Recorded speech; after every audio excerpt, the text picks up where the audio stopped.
জলে ডুবেছে ঘাটালের বিভিন্ন গ্রাম। চারিদিকে শুধু জল আর জল। গৃহহীন হয়ে পড়েছেন বহু মানুষ। খাবারের জন্য হাহাকার। রবিবার ঘাটালের বন্যা পরিস্থিতি পরিদর্শনে যান ঘাটালের সাংসদ দেব তথা দীপক অধিকারী। ট্রাম নিয়ে স্পিড বোটে করে পৌঁছে গিয়েছিলেন ঘাটালের অজিবনক 2-তে। নৌকাতে চড়ে ট্রাম তুলে দেন বন্যা দুর্গতদের হাতে। দেবকে আসতে দেখে ভিড় উপচে পড়ে এলাকায়। এদিন দেবের সঙ্গে ছিলেন রাজ্যের দুর্যোগ ব্যবস্থাপনা মন্ত্রী জাবেদ খান। মন্ত্রীকে সঙ্গে নিয়ে বানভাসী সাধারণ মানুষের হাতে শুকনো খাবার, পানীয় জল তুলে দেন ঘাটালের সাংসদ। পাশাপাশি বন্যা দুর্গতদের সঙ্গে কথা বলেন। সাংবাদিকদের মুখোমুখি হয়ে বন্যা দুর্গতদের পাশে থাকার বার্তা দেন দেব। ঘাটাল মাস্টার প্ল্যান সম্পর্কে সাংসদ বলেন, আমি তো রাজনীতি ছেড়ে দিয়েছিলাম। দিদি অভিষেক আমাকে কথা দিয়েছিলেন ঘাটালে মাস্টার প্ল্যান হবে, তাই আমি রাজনীতিতে ফিরেছি এবং আমার বিশ্বাস যদি মাস্টার প্ল্যান যদি কেউ করে সেটা আমাদের সরকারই করবে। অনেক কষ্টতেই আছে এবং দায়িত্ব দিয়েছে, আমরা মানুষের পাশে আছি। এই কষ্ট যতই আমরা মিডিয়ার সামনে যতই যাই বলি না কেন, আমরা ওনাদের কষ্টে অর্ধেকটাও 10% ভাগ করতে পারবো।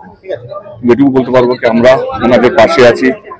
যে কোনো মানে খাবার দাবার ওষুধপত্র থেকে আরম্ভ করে যাতায়াত থেকে আরম্ভ করে যাতে ওনাদের কষ্টটা যাতে কম হয় তার জন্য প্রশাসন প্রস্তুত এবং সব রকম সাহায্যের জন্য আমরা প্রস্তুত। আমাদের সরকার এই ইলেকশনে আগে দিয়েছে, আমাদের সরকার দিয়েছে। কারণ আপনারা সবাই জানেন, অন্তত গত 10 বছর ধরে যখন আমি এমপি ছিলাম আমি বারবার পার্লামেন্টে গিয়ে বলেছি ঘাটাল মাস্টার প্ল্যান নিয়ে কেন্দ্র সরকার এটা করেন এবং আমি রাজনীতি ছেড়ে দিয়েছিলাম এবং যদি আমাকে কথা দিয়েছিলেন যে আমি যদি দাঁড়াই তাহলে ঘাটাল মাস্টার প্ল্যানটা করে দেবেন, সেটা তিনি এসে ওখানে বলেছেন এবং আমার এখনো বিশ্বাস ঘাটাল মাস্টার প্ল্যানটা যদি কেউ করে সেটা আমাদের রাজ্য সরকার আমাদের নেত্রীর হাত ধরেই হবে। এবার আরেকটা বিষয়, ঘাটাল মাস্টার প্ল্যানটা কি? ঘাটাল মাস্টার প্ল্যানটা যখন 1959-এ মানসিং কমিটি যখন এই প্ল্যানটা দেয় তখন এই ঘাটাল শহরের অর্ধেকটা জায়গা নদী হওয়ার কথা ছিল, অনেকগুলো জায়গা নদীর মধ্যে কনভার্ট হওয়ার কথা ছিল। কিন্তু আজকে 1959-এর ঘাটাল আজকে 2024-এর ঘাটাল আকাশ পাতালের তফাৎ আছে। আজকে যদি সেই প্ল্যান নিয়ে কাজ করা হয় যেই শহরটা আছে ঘাটাল বা দাসপুর অর্ধেক শহর নদী করতে হবে, সেটা এখন সম্ভব না। কারণ অনেকগুলো নদীর পাশে বড় বড় বিল্ডিং, কোথায় স্কুল, কোথায় হসপিটাল, অনেক কিছু হয়ে গেছে, বাজার হয়ে গেছে। এবারে নতুন প্ল্যানটা যেটা 2009-2011 এটা স্যাংশন হয়, সেইখানে দুটো নদীকে কানেক্ট করতে হবে, সেটা 4 কিলোমিটার একটা নদী কাটতে হবে। পুরো প্রশাসন ঝাঁপিয়ে পড়েছে এবং যতটা বোট দরকার আছে সবই আমরা ব্যবস্থা করছি এবং ব্যবস্থা হয়ে আছে।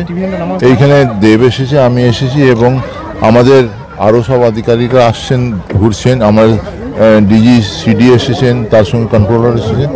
যা প্রয়োজনীয়তা আছে মানুষের সেটা পূরণ করবার চেষ্টা করা হবে। কিন্তু এত বড় একটা এরিয়া যেখানে প্রত্যেকটা ঘাটালের কিলোমিটার জিপি এফেক্টেড হয়ে গেছে, সেই জায়গায় কিন্তু আমরা রাতারাতি কিছু করতে পারবো, চেষ্টা করছি যাতে মানুষের পাশে দাঁড়ানো। সেটাই আমাদের মানবিক সরকার, আমাদের নেত্রীর সেটাই আদর্শ আছে, সেই আদর্শের উপরে আমরা কাজ করছি। প্রশাসনিক বৈঠকও তো আছে, বৈঠকে আজকে মূলত কি কি নিয়ে আলোচনা হবে? সবই নিয়ে আলোচনা হবে, যেটা এখানে প্রবলেমগুলো আছে। পশ্চিম মেদিনীপুর থেকে নিজস্ব প্রতিনিধির রিপোর্ট, টিভি নিউজ 10।